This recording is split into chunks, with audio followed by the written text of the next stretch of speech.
Последните години във външността ми се промениха доста неща. Контура ми се отпусна на лицето. Не харесвам във външния си вид.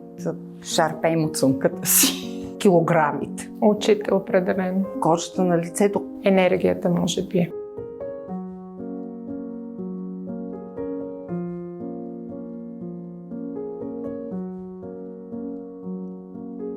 Любимите визуални черти на майка ми – устните, очите и нейната фигура. Цвета на очите е по-така пъстър. Качеството, което най-много се гордея, че съм взела от майка си, това е добротата и милосърдието към всяко едно живо човешко същество. Мама има уникален младежки дух. Може да се справи с абсолютно всичко и не се отказва, независимо от ситуацията.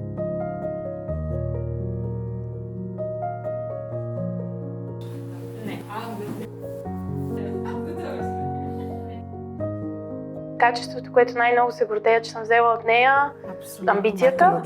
Обичаме да бутаме напред. Бих описала мама като дефиницията на грижа, всеотдайност и любов. Лъчезарността, добротата и отношението към хората. Мама е нашето голямо слънце.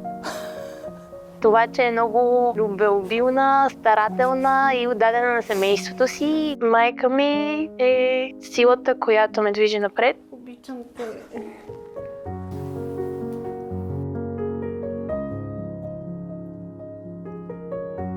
Тези думи от Мими към мен значат всичко. Винаги си мислим, че дъщерите някак не ни одобряват. За мен да чуя тези хубави думи от детето ми е наистина много вълнуващо. Означава, че съм една щастлива майка.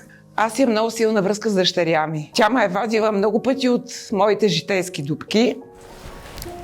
И аз я обожавам. Това, което съм искала да научи от мен, Да търсиш мисията, която те е довела на този свят. Той е добър човек и тя е добър човек. Тя просто е моята младост. Тя е моята младост.